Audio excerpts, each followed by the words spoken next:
Hi hello నమస్తే welcome to Telugu 360 నేను మీ అనిల్. మల్కాజ్గిరిలో పొలిటికల్ వార్ జరుగుతూ ఉంది. ఎమ్మెల్యే వర్సెస్ మాజీ ఎమ్మెల్యే అనే తీరుగా ఒక కొంత యుద్ధ వాతావరణం కనబడతా ఉంది.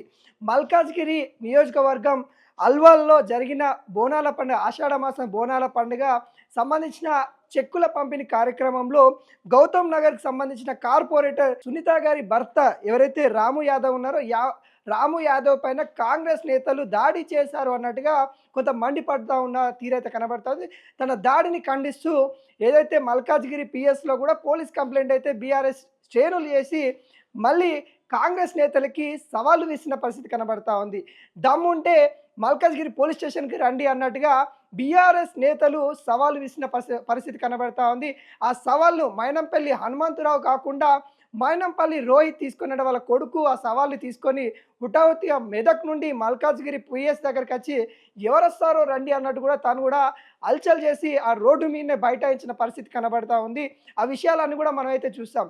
దాని తర్వాత బీఆర్ఎస్ నుండి కూడా అంతే ఉత్సాహంగా కేటీఆర్ ఎవరైతే కార్పొరేటర్కి సంబంధించిన వాళ్ళ భర్త ఉన్నారో రాము యాదవ్ దగ్గరికి హుటాహుటిన వెళ్ళిపోయి అక్కడ జరిగిన సంఘటన గురించి చర్చించిన పరిస్థితి కనబడతా ఉంది. ఆ ఘటనలు జరిగిన తర్వాత మైనంపల్లి హనుమంతరావు గాంధీ భవన్కి వచ్చి అనేక విధాలుగా కేటీఆర్ని విమర్శించిన పరిస్థితి కనబడతా ఉంది. అంటే అక్కడ ఒక పొలిటికల్ వార్ అయితే కనబడతా ఉంది. ఒకవైపు ఎంపీ అయిన మల్కాజ్గిరి ఎంపీ అయిన ఈటల రాజేందర్ వివాదము, ఒకవైపు షామీర్పేటలో ఆ తారస్థాయికి చేరిన విషయం మనకు కనబడతా ఉంది. అదేవిధంగా ఇక్కడ ఎమ్మెల్యే అయిన ప్రస్తుతం మర్రి రాజశేఖర్ రెడ్డికి సంబంధించిన అనుచరులు, మాజీ ఎమ్మెల్యే అయిన మైనంపల్లి హనుమంతరావు సంబంధించిన అనుచరులు, వీళ్ళిద్దరి మధ్యల ఘర్షణలు కూడా తారస్థాయికి చేరుతూ ఉన్నట్టు కూడా కనబడతా ఉంది. మొత్తానికి పొలిటికల్ వార్ అయితే మల్కాజ్గిరిలో అయితే హాట్ టాపిక్ అయితే మారుతూ ఉన్నాయి. ఒకవైపు హనుమంతరావుకు సంబంధించిన అనుచరులు కూడా, అదేవిధంగా ఇటువైపు మర్రి రాజశేఖర్ సంబంధించిన అనుచరులు కూడా నువ్వంటే నువ్వు నేనంటే నేను అన్నట్టుగా వాళ్ళొక పొలిటికల్ యుద్ధ వాతావరణం అయితే కనబడతా ఉంది. ఇప్పుడు స్థానిక జిహెచ్ఎంసీ సంబంధించిన ఎలక్షన్స్ రాబోతా ఉన్నాయి. స్థానికంగా కూడా మరి గ్రామ సర్పంచ్ ఎన్నికలు కావచ్చు, ఎంపీటీసీ జెడ్పీటీసీ సంబంధించిన ఎలక్షన్స్ ముందడ ఈ విధంగా జరగడం కూడా కొంత రాజకీయ విశ్లేషకులు కూడా కొంత ఆశ్చర్యంగా కల్పిస్తూ ఉన్న తీరైతే కనబడతా ఉంది. మల్కాజ్గిరిలో వీరి వద్ద వివాదం కూడా తారస్థాయికి అయితే కనబడతా ఉంది. ఇప్పటికీ కేటీఆర్ పైన అనేక విధాలుగా మరి ఖండిస్తూ ఉన్న తీరైతే కనబడుతుంది. కేటీఆర్ అక్కడికి వచ్చిన సందర్భంలో కూడా మైనంపల్లి హనుమంతరావు కూడా ఖండిస్తూ ఉన్నారు. ఏం ఉద్ధరించారని వచ్చారో అక్కడ ఏం జరగలేదు, తెలుసుకొని రావాలి అన్న విధంగా కేటీఆర్ పైన విమర్శలు అయితే గుప్పించారు. అదేవిధంగా గతంలో ఏవైతే వాళ్ళ పార్టీలో జరిగిన విషయాలు ఏవైతే ఉన్నాయో వాటిని కూడా బహిర్గతం చేసిన తీరైతే కనబడతా ఉంది.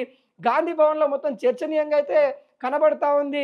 మైనంపల్లి రోహిత్ కావచ్చు, మైనంపల్లి హనుమంతరావు కావచ్చు, వీళ్ళిద్దరు తండ్రి కొడుకులు కూడా అక్కడ కొద్దిగా పెత్తనం ఎక్కువైపోయింది, దురుస్తనం ఎక్కువైపోయింది అన్న తీరుగా కూడా సొంత గాంధీ భవన్లో కూడా చర్చలు అయితే జరుగుతూ ఉన్నాయి.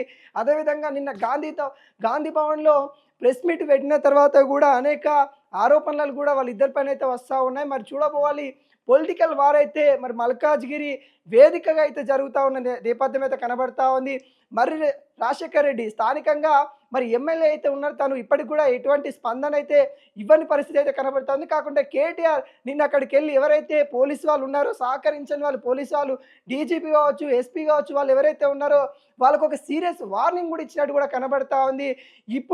ఇప్పుడు కాంగ్రెస్ గవర్నమెంట్ ఉండొచ్చు, కానీ మళ్ళీ వచ్చే గవర్నమెంటు మాది, మేము ఖచ్చితంగా నోట్ చేసుకుంటా ఉన్నాము, తర్వాత ఈ కేసులన్నీ మళ్ళీ పునర్విచారణకు తీసుకొని వస్తాము, ఖచ్చితంగా వాళ్ళకి సమాధానం ఇస్తాము, ఎవరైతే నెగ్లెక్ట్ చేస్తూ ఉన్నారో వాళ్ళందరికీ కూడా అప్పుడు శిక్ష అర్హులైతే ఖచ్చితంగా అవుతారు అన్నట్టుగా పోలీస్ వ్యవస్థను కూడా కేటీఆర్ కొద్దిగా సీరియస్ వార్నింగ్ ఇచ్చినట్టు కూడా కనబడతా ఉంది.